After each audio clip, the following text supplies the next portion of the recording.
The year was 1871, and the wind had a cruel voice that winter. It screamed through the plains like it was hunting the living. Snow came sideways across the Black Hills, devouring trails, fences, and memories.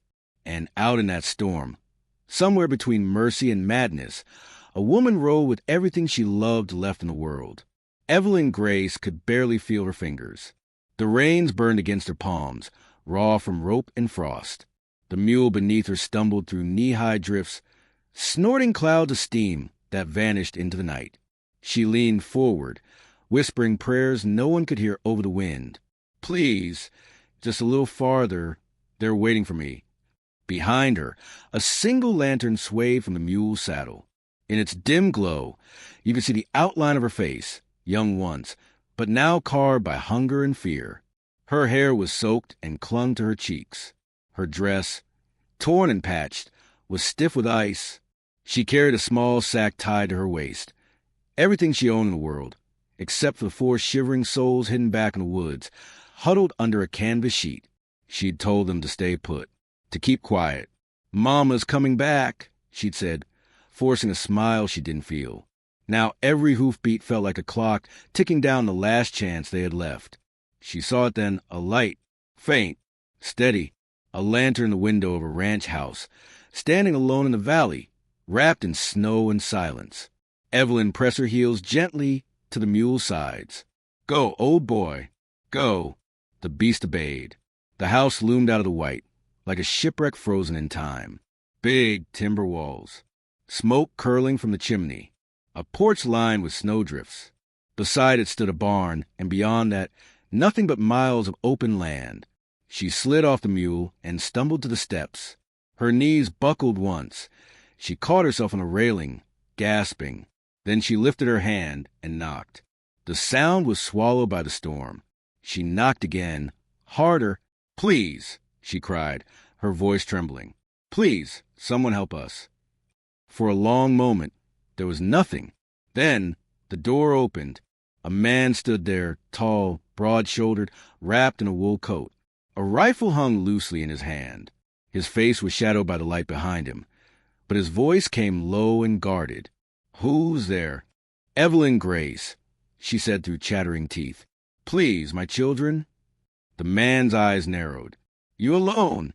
She shook her head, gasping. "No, my children are in the woods. They're freezing. I just need a place for them to—" He raised the rifle slightly. "You can't stay here." Her heart clenched. "Sir, please, I don't want charity. I'll work. I'll clean, mend fences, feed stock, anything. Just let me bring them in. They're so cold." He said nothing, just studied her face. The wind whipped her hair across her eyes. She looked like a ghost that had walked too far to turn back. Finally, he lowered the rifle. "Barn's empty. Go there." The words hit her like grace itself. She almost collapsed. "Thank you," she whispered. "God bless you." But when she turned to go, his voice stopped her. "Don't bring trouble here, woman. I've had enough of that to last me a lifetime." She nodded. "I understand." The barn smelled of hay and old horses. She dragged in a bale, threw a shawl over it, and ran back out into the storm. In the woods, under the half-collapsed canvas, her children stirred at the sound of her voice. "Mama?" Luke whispered, the oldest at 10. "Yes, sweetheart. Come on now. We've got shelter." Clara, 8, carried one twin on her hip, while Luke carried the other. Their faces were pale, eyes wide, lips blue. The youngest boy coughed weakly against his sister's shoulder. Evelyn led them across the frozen ground, her arms stretched wide behind them like wings. When morning came slow and gray, the storm had passed, but the world it left behind looked hollow, white fields, broken fences, and a silence so thick it made your ears ring. Evelyn woke to the sound of hooves. For one frozen heartbeat, she thought the gang had found her again.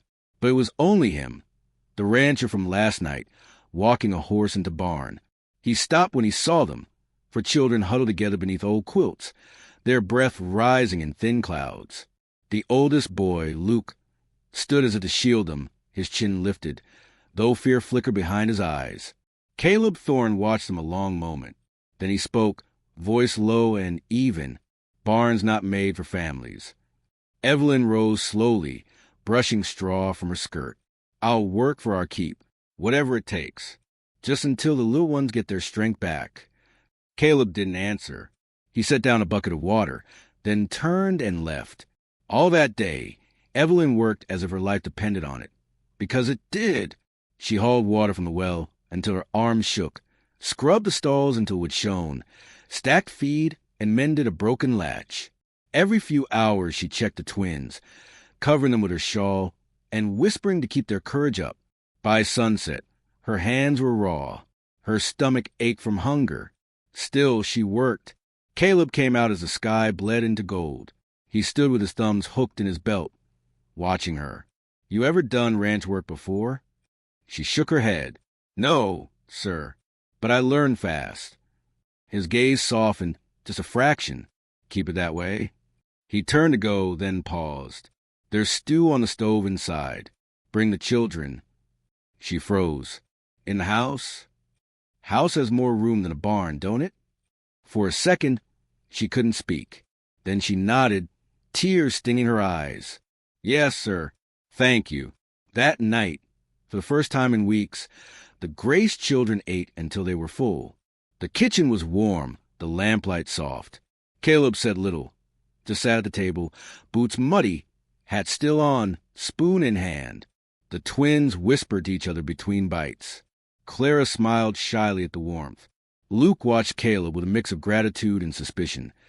The way a wolf might study a man with a piece of meat. Evelyn kept her head down, murmuring a prayer of thanks under her breath. When supper was done, Caleb stood. You'll stay in the guest room tonight. Just one night. Tomorrow we'll talk about work. Yes, sir, she whispered. As he walked out, Luke whispered to her, Do you trust him, Ma? She glanced at the doorway. No, she said quietly. But I believe he's got a heart, and that's something. Days became weeks. Evelyn worked from dawn till dark, fixing what she could, cleaning what she couldn't, and earning her keep with sweat and silence. Caleb never said much, but sometimes she'd catch him watching her from the porch, not in the way men look at women, but like a man remembering something he'd lost. One morning, she found him teaching Luke how to mend a fence. The boy's small hands fumbled with the wire. Caleb grunted, took the pliers, showed him again. Like this, twist it tighter. Wind don't care about excuses. Luke nodded. Yes, sir. Evelyn stood in the doorway, watching them. A flicker of something warm moved through her chest. Something dangerous. Hope, the narrator's voice might have said. Sometimes the hardest ground grows the deepest roots. You just have to give it time. That afternoon, a rider came, dusty, smirking, with a red scarf around his neck and a revolver on his hip. He stopped by the gate and called out, Thorne, sheriff sent word. You got company. Caleb stepped out, eyes narrow. What kind of company? The bad kind, the man said, spitting into the dirt. Turner's boys are sniffing around. Said they're looking for a woman. Widow for kids. Ring a bell. Evelyn froze where she stood, the bucket slipping from her hands. Water splashed over her boots. Caleb turned to her slowly. That true? Her throat went dry. Yes. Why? My husband owed the money, she said softly. He died before he could pay it back.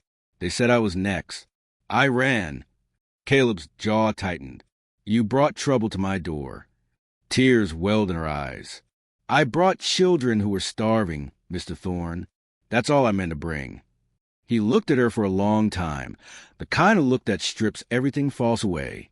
Then he turned to the rider. Tell the sheriff I'll handle my own damn visitors. The man nodded once, tipped his hat, and rode off. Evelyn whispered, You should have let him take us. Caleb's voice was low but fierce. I don't take orders from outlaws. He walked away, but his hands were shaking. That night, the wind came again, not cold this time, but heavy with the smell of smoke. Evelyn sat up in bed, heart hammering. Then she heard it. Horses, then shouting. Get out here, Thorne. Caleb was already at the door, rifle in hand. Stay with the children, he ordered. "Caleb, do what I said." He stepped onto the porch. Lantern light spilled across his face. Calm, but deadly calm. 5 riders circled the yard, torches blazing in their hands. One of them, a scarred man with a gold tooth, grinned. "Evenin', Thorn. We're here for the lady and her brats. Best you hand them over nice and quiet." Caleb cocked the rifle. "This land's mine. You take one more step, I'll bury you in it." The man laughed. "Don't be a fool. She ain't worth dying for." "Maybe not," Caleb said, "but neither's you." The first shot came fast. Chaos erupted. Gunfire tore through the dark. Sparks flew as bullets struck the porch rails. Horses screamed. Evelyn dragged the children under the table, praying, whispering, sobbing. Caleb moved like he'd done this before, calm, precise, every shot measured. 2 men fell. A third fled behind the barn. Then the torch hit the roof. The fire spread fast, dry boards catching like tinder. Smoke thickened. Evelyn coughed, eyes burning. She grabbed a bucket, but it was useless. "Get them out." Caleb shouted, firing again. "Go!" She pulled the children toward the back door as flames climbed the walls. The twins screamed, clutching her dress. Luke held Clara's hand, trying to be brave. Outside, snow turned to steam under the falling embers. The remaining outlaws fled, leaving behind smoke and silence. When it was over, the barn was gone. The house stood half-burned. Caleb knelt in the snow, rifle still smoking. Blood ran down his arm. Evelyn approached him slowly, her breath trembling. "You're hurt." He shook his head. "Not enough to matter." Her voice cracked. "You didn't have to." "Yeah," he said, eyes still on the burning ruins. "I did." By morning, the fire was out. All that was left were blackened timbers and a few half-frozen animals. Evelyn found what she could salvage, blankets, a few jars, Caleb's spare coat. She thought he might tell her to leave. He didn't. Instead, he handed her a hammer. "We rebuild." She blinked, unsure she'd heard right. He met her eyes. "You said you'd work for your keep. Now's the time." And so they worked. Through the following days, the ranch rang with the sound of hammers and children's laughter between the cracks of labor. Evelyn stitched new curtains from old quilts. Caleb carved fence posts until his hands blistered. At night, they shared what little food they had left: beans, salt pork, black coffee. The firelight between them glowed softer now, warmer. Once, she caught him staring at her hands as she sewed. "You work harder than most men I've known," he said quietly. "Most men I've known," she replied, "never had to save for children." He smiled, a rare, almost painful thing. But peace on the frontier never lasted long. A week later, a ranch hand named Earl rode up with grim news. "Turner's boys are gathering again. 10, maybe 12 of M. Word is they're coming for blood this time." Caleb nodded once. "Let 'em come." Earl hesitated. "You sure about that? They'll burn this place down for good." Caleb's eyes turned to the house, to the children playing on the porch, Evelyn kneeling beside them, smiling for the first time in weeks. He said, "They already tried to burn it once." Evelyn came to him after Earl left. "You should send us away," she said softly. "You've done enough." Caleb shook his head. "If I send you off, they'll hunt you down before the next sunrise. But you'll die for it." He looked at her then, really looked. "I've been dead a long time, Mrs. Grace. Maybe it's time I start living again." That night, the twins coughed in their sleep. Smoke from the fire had scarred their lungs. Evelyn stayed awake beside them, whispering lullabies, praying for mercy. Outside, Caleb stood on the porch, rifle across his lap, watching the horizon burn gold beneath the dying sun. The narrator's voice would say it like this: "The frontier gave no mercy, but sometimes it gave meaning." He turned back toward the sound of laughter from the house. Small, tired, but real. And for the first time in years, Caleb Thorne smiled into the wind. The wind changed again. It came down from the north, sharp and dry, carrying dust instead of snow. And with it came the sound no one wanted to hear: hooves. Many of them. Caleb Thorne had been waiting for that sound all week. He stood on the porch before sunrise, rifle in hand, coat collar turned up against the chill. The horizon glowed faintly red, not dawn, but dust kicked up by riders. He said quietly to himself, "So it begins." Inside the house, Evelyn woke to Luke shaking her arm. "Ma, men are coming." She sat up fast. Through the window, she saw the dust rising, horses shimmering in the early light. Her heart sank. The Turner gang. 12 of them, maybe more. Guns, torches, and vengeance. She turned to Caleb, who'd just come inside. "You can still ride out. They want me, not you." Caleb loaded a cartridge into the rifle, the sound hard and final. "You think I'd let them take you?" Evelyn's voice cracked. "I won't watch another man die trying to save us." He looked at her with something fierce in his eyes. Not anger, but something deeper. "Then don't watch. Help me fight." The ranch came alive with motion. Luke ran to the barn for ammunition. Evelyn gathered the twins, wrapping them in blankets and hiding them behind the heavy oak table. Clara held their hands, whispering prayers. Outside, Caleb set up cover, overturned barrels, water troughs, anything that could stop a bullet. He moved quick, efficient, as if he'd done this 100 times before. He had, once. Evelyn followed him out, carrying a small revolver. He turned, surprised. "You ever fire one of those?" "Only once," she said, meeting his eyes. "And I missed, but I won't miss today." He almost smiled. "Stay close to the house." The first shots came at dawn. A single bullet shattered the fence post beside Caleb's head. He fired back, the crack of his rifle echoing across the valley. Then came the rush. Turner's men charging in, shouting, firing wild. "Spread out," someone yelled. Bullets ripped through the air. Glass shattered. Evelyn ducked behind the porch rail, firing once, twice. Smoke filled her lungs. Her hands trembled, but when she looked toward the barn, she saw Luke with a rifle, steady, calm, just like Caleb had taught him. "Stay down, boy." Caleb barked, but Luke didn't flinch. He fired, and one of the riders fell. For a heartbeat, everything stopped. Then the gang roared with fury. Evelyn screamed, "Get back inside!" But Luke was already running toward the house, breath ragged, clutching the rifle to his chest. Caleb grabbed his shoulder, spun him behind the porch rail. "You done good, kid. Now keep your head low." The boy nodded, eyes wide, chest heaving. The fight dragged on through morning. Caleb shot until the barrel smoked hot in his hands. Evelyn reloaded for him. Fingers blistered. Bullets tore through the shutters. Wood splintered. The house itself seemed to groan under the assault. Then silence. Caleb listened. Hooves shifting. Men muttering.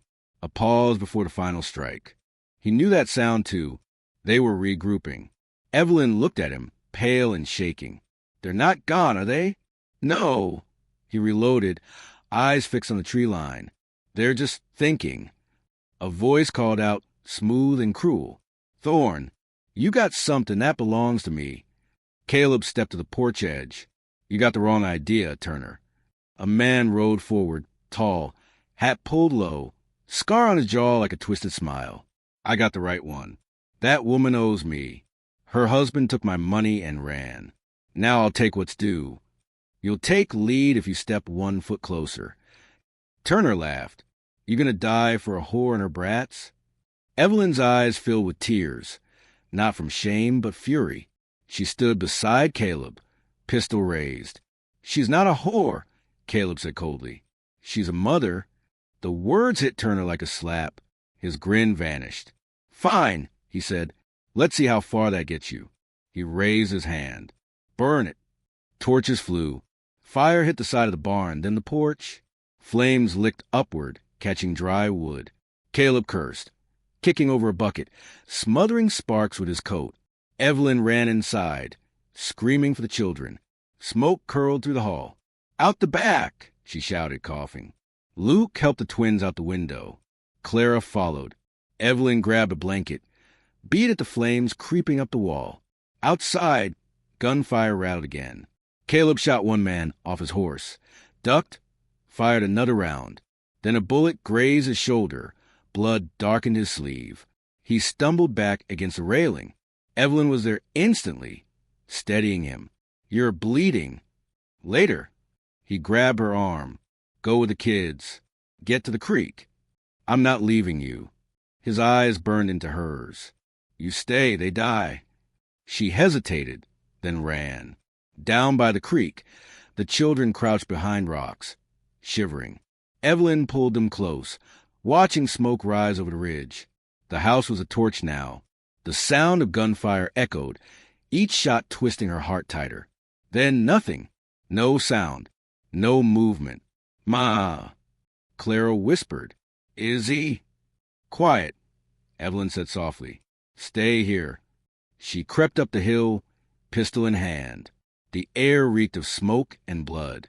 The porch was half collapsed. Bodies lay scattered. 5, 6 of them. She stepped carefully, eyes searching for him. Then she saw Turner. He was still alive, limping, gun in hand, eyes wild. He grabbed her by the hair before she could react, slamming the pistol from her grasp. "You should have stayed in the dirt where you belong." Evelyn clawed at his arm, kicking, screaming. Turner pressed a gun to her temple, and then stopped, staring past her. "Drop it," Caleb said. He stood 10 feet away, blood running down his arm, rifle aimed steady. His face was white with pain, but his voice never wavered. Turner laughed. "You ain't got it in you, Thorne." "Maybe not," Caleb said, "but I got something worse." He pulled the trigger. The shot hit Turner square in the chest. He stumbled backward, eyes wide, and fell into the dust. For a moment, there was only the crackle of fire and Evelyn's sobbing breaths. Then Caleb lowered the rifle, swaying. She caught him as he fell. "Caleb!" No, stay with me." He smiled faintly. "You all right?" Yes, we're safe." "Good." His eyes fluttered. "Told you we'd be ready." Blood soaked through her dress. She pressed her hands to the wound, but it was deep. "Don't you die on me. Don't you dare." He managed a rasp of a laugh. "You give more orders than a general." Then his eyes closed. Evelyn sat in the dirt, rocking him gently, tears streaking through soot. The children came running, crying out his name. Luke knelt beside him, gripping Caleb's hand. "He saved us," the boy whispered. Evelyn nodded, voice breaking. "Yes, he did." The sky opened above them, a quiet, endless blue. For the first time in months, sunlight touched her face. Weeks passed. The Turner gang was gone, their bodies buried on the ridge. The house had been rebuilt, plank by plank, by the hands that remained. Caleb survived, barely. The bullet had torn through his shoulder, but Evelyn's stubborn will kept him breathing. When he finally walked again, spring had come. Wildflowers grew along the fence. The land, once blackened, now shimmered green. One afternoon, Caleb sat on the porch, arms still in a sling, watching Evelyn hang laundry in the breeze. The twins chased each other through the grass. Luke carried water to the trough. Clara hummed a song to herself. Caleb smiled faintly. "Didn't think I'd live to see a day like this." Evelyn turned, her eyes warm. "Neither did I." He leaned back, gaze drifting toward the horizon. "World don't give much mercy." "No," she said softly, "but it gives second chances, if you're brave enough to take M." He looked at her then, and for once, the pain in his eyes was gone. That evening, the sun dipped low behind the hills. The air smelled of rain and clean earth. Evelyn stepped onto the porch, standing beside him. "You ever think about leaving this place?" she asked. He shook his head. "Used to. Not anymore. Some things are worth staying for." She smiled, brushing a strand of hair from her face. "Like what?" He didn't answer. He didn't have to. The twins laughed in the yard. The wind carried their voices through the golden light. For the first time since she'd ridden through the storm, Evelyn felt peace. Real, lasting peace.